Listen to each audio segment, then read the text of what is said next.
Good morning, one and all. This is the War Room. Today is December 11th, a beautiful Monday morning here, and I'm your favorite backup host, Jack Coakley, filling in for Dan today. As always, we're streaming live from YouTube, X, and Facebook, so go ahead and follow us there. Give the YouTube channel a subscription and get up-to-date information on every time we're going live or releasing new videos. With that out of the way, as always, if you have a question, if you want to be a part of the conversation, there's a reason we do this live. We hope to have ongoing conversations with you all. Go ahead, post something in the chat or reach out to us at info@agyield.com. With that, I'm going to send overnight numbers over to Johnny. Johnny, what do you got? Yes, sir. Thanks, Jack. We have March corn basically unchanged. Got Jan beans up 13, which is 13.17 last. March wheat was down 6.5 at 6.25 and a quarter. Other than that, outside markets, you have the Dow basically unchanged as well right now. I haven't seen any energy prices, but yeah, it's beans are still leading the way. Thanks for that, Johnny. And without further ado, I'll let our team take it from here. Dustin, I think you had the first topic to discuss. Yeah, so commitment of traders reports come out on Friday afternoons, and this report would have been through Wednesday the 29th through Tuesday the 5th, the close of the 5th. And we did see a pretty large jump post first notice day in corn. We talked a lot about that during that time frame, and we also saw what happened in the SRW wheat market, right? Big rally, and we know the funds have been extremely short corn, extremely short wheat, and have been long beans. So rather predictable. We did see a very large reduction in their net short corn position. I think it was close to about 46,000 contracts, which is 230 million bushels. Same thing with the wheat market, over 21,000 contracts. They reduced their net short position, and then they reduced their net long position on beans, mostly from long liquidation. So it was a rather interesting report.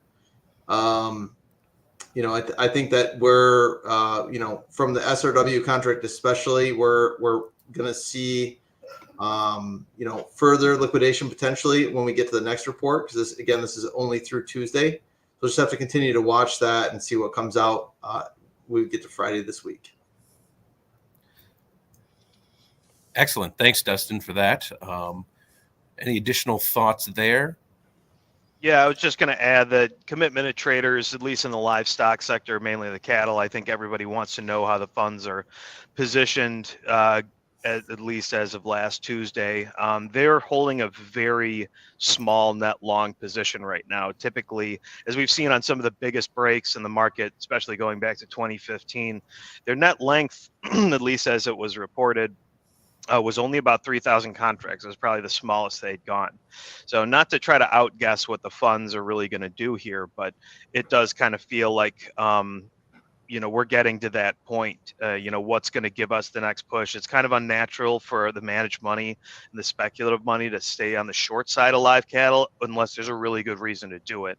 So I think all eyes are really going to be focusing on some of the longer term fundamental aspects after the semi-annual cattle inventory report. I think all eyes are on that for kind of longer term direction of this market if we're really going to see a big change in supply. So that's just wanted to add that that they're about 27,000 net longs, and it's a pretty small position overall. So they've been pretty actively liquidating on this break.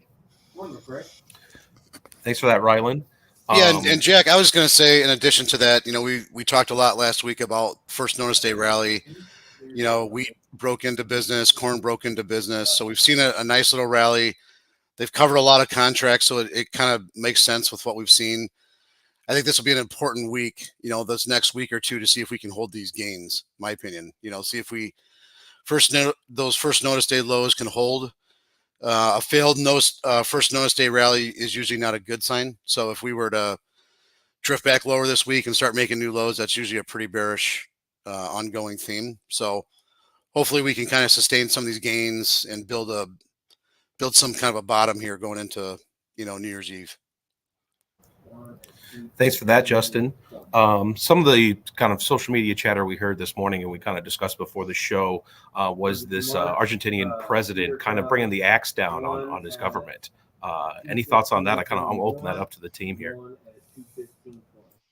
Yeah, I think the market's going to have to pay some close attention. I don't know if there's anybody knows the finer details yet on what exactly is going to happen with these cuts in these government programs or government employees. I mean, obviously the idea is to shrink the bureaucracy to a point that's manageable. I think that was the impression that I got seeing it, but at this point, I don't know how it translates really to agricultural prices or money flow or any of the agricultural trade at this point. I would be surprised if the market really gets it right just so soon with that.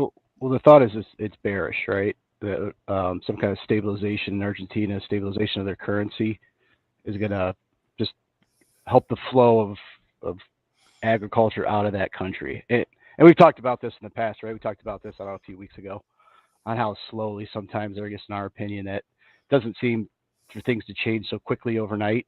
That's more of a bigger picture thought for that country, but I don't necessarily see that changing quickly. He's taking the axe to it. At least that's what he ran on. And what we were talking about right this morning, that cutting 21 departments at to 9. To 9. So I don't know.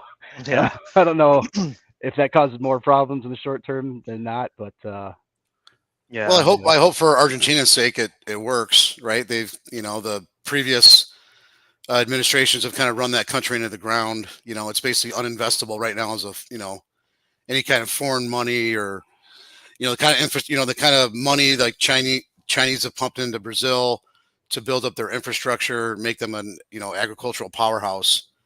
Argentina hasn't had that because it's so corrupt and it's got so many problems. But if they can turn it and at least get the public opinion to shift, hopefully they get more dollars flowing into that country, and then we're probably to your point. Eventually, you would think production, investments, all that kind of thing for agriculture would be a big windfall for that country. Yeah, very good points. Weren't they also talking about, or he wants to basically get rid of their currency or at least attach it somehow to the U.S. dollar?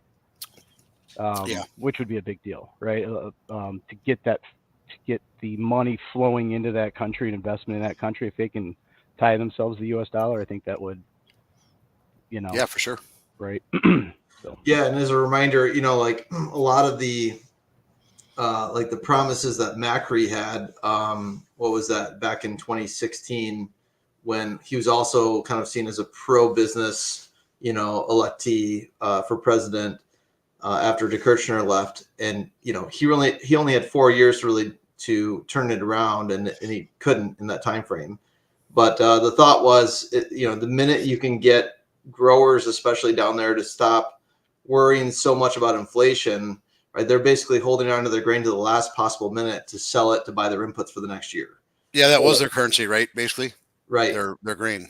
Right, that was their currency, right? It didn't make sense to let go of any physical asset until you had the next thing in hand.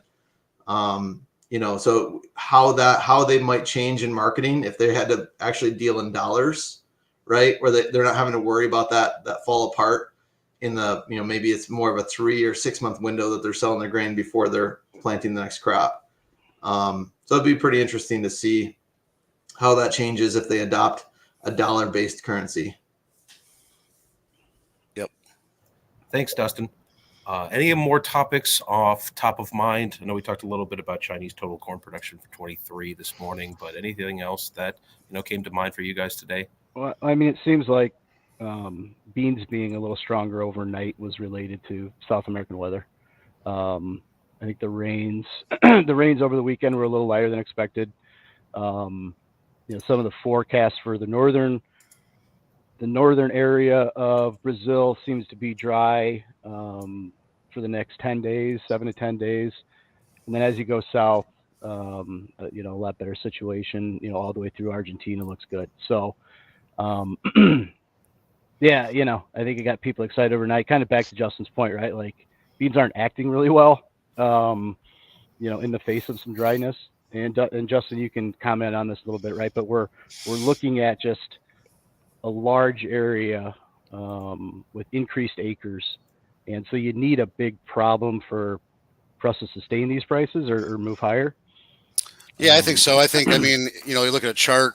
I mean, beans have been kind of a $13 to $14 range for 6 months. And I think if you look at what wheat did, what corn did, some of these other commodities that went and made 3-year lows, I think the fact that soybeans have stayed at these levels, I think that is the premium that we're putting in the market. So to say beans need to go to 16 or some number like that, I don't really see it with what we know today. Now, if it stopped raining today and we didn't rain the rest of the growing season, but we talked about this before, it's just such a big area, right? So you really trashed the Argentine crop last year.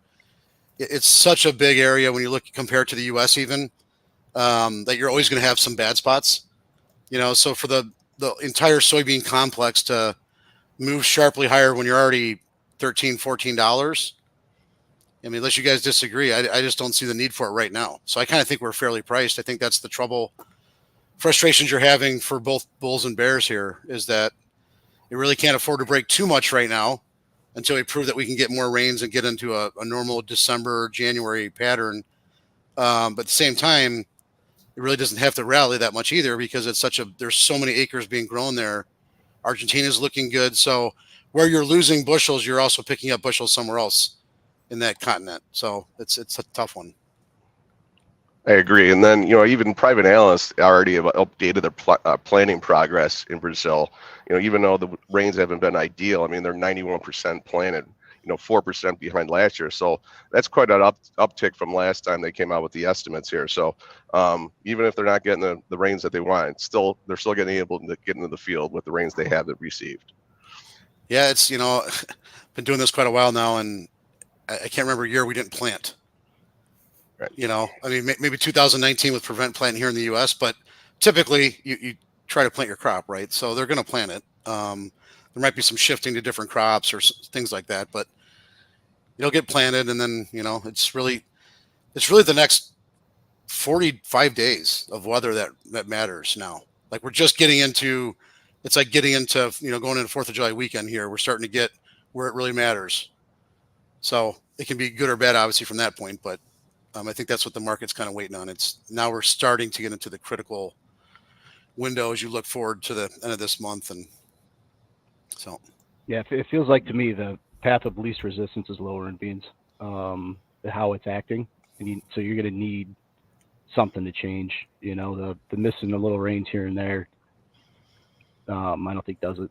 That's the way it feels anyway to me. Right. Yeah, it's been interesting. It's been strong to start every week, and then it fades and closes kind of on its butt by the end of the week. So hopefully see if we can change that around. But if we get typically it's been, if we rally Monday, Tuesday, it's been tough to hold those rallies. So we'll see what happens this week. Great stuff, guys. Anything else? Any parting shots before we look forward to a good week? I don't think so. Thanks, Jack. All right. Yeah, Thanks, thanks Jack. again for everyone. Like I said, please subscribe to the YouTube channel and subscribe to notifications there. We're on Facebook, we're on X, and we are here. We appreciate you tuning in, and we'll talk to you guys tomorrow, same time, same place. Have a good one. Have a good day. Thanks, Jack. Thanks.